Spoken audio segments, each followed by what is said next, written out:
Sure. I am Gabriela Cowperthwaite. I am the director of Blackfish. I don't come from animal activism. I'm a documentarian by trade, but I'm also a mother who took her kids to SeaWorld.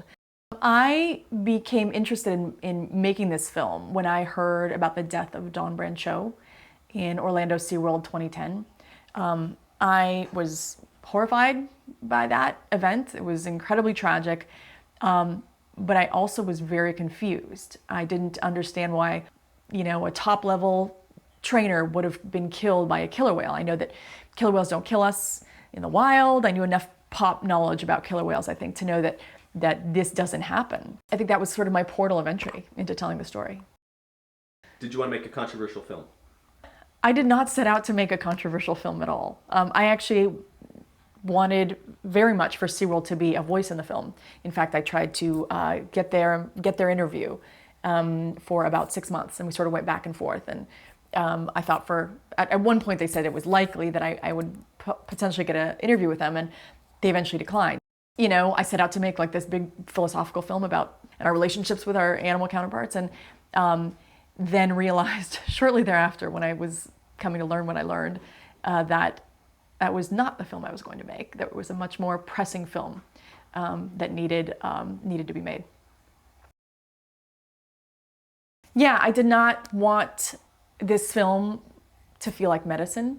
Activists have known everything. The scientific world have known these truths that are in Blackfish for 4 decades. But I did think that it was really important to not tell anybody what to feel in the film.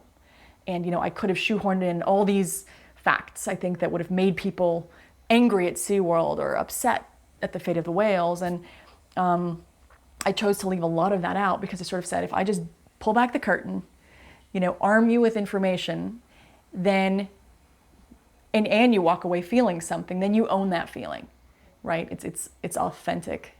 It was, you came to that feeling in an authentic way. And I always believe that that's when we do our best work. I did tell it through the former trainers' perspective. I saw them as my apostles, I guess, the people delivering me the message from the dark side or whatever.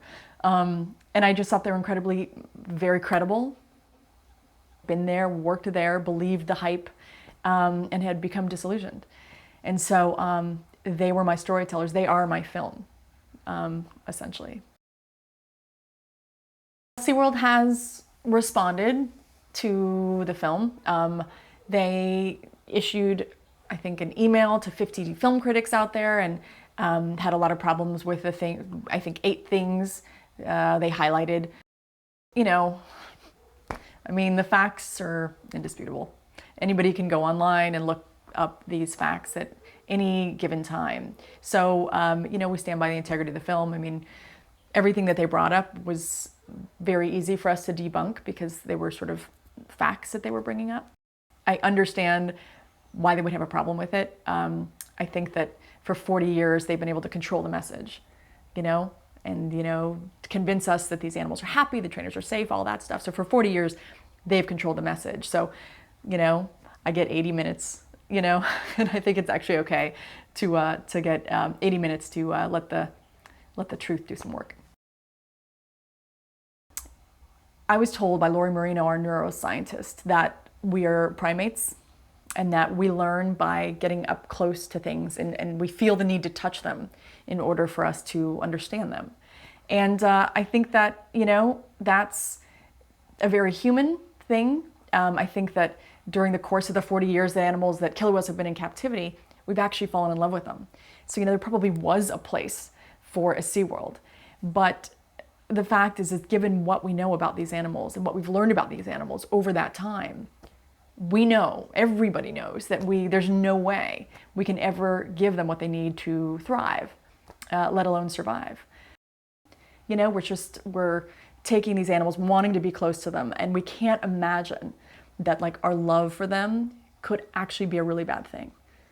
That our desire to take and have things and put them in confinement so we can watch them and be entertained by them and master them.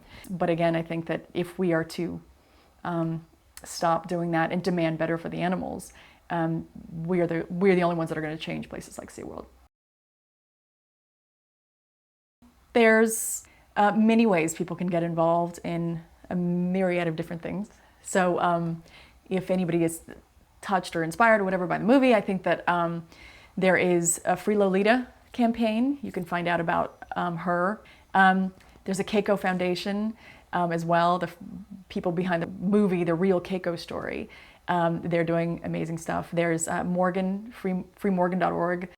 And then there's the Animal Personhood, a movement conceived of by a man named Steve Wise, whereby animals that are sentient and intelligent and have shown that they grieve their young, or that they can want something and deliberately, actively go get that thing, that there should be some rights afforded to these animals.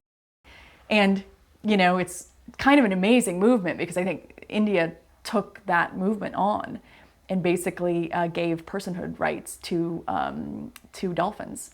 So, I mean, that's whatever the population of India is, you know, 1 billion people who will never see a whale or a dolphin in captivity. And then there's Voto, which is Voice of the Orcas, which is our former trainers have basically provided a landing pad of all this information.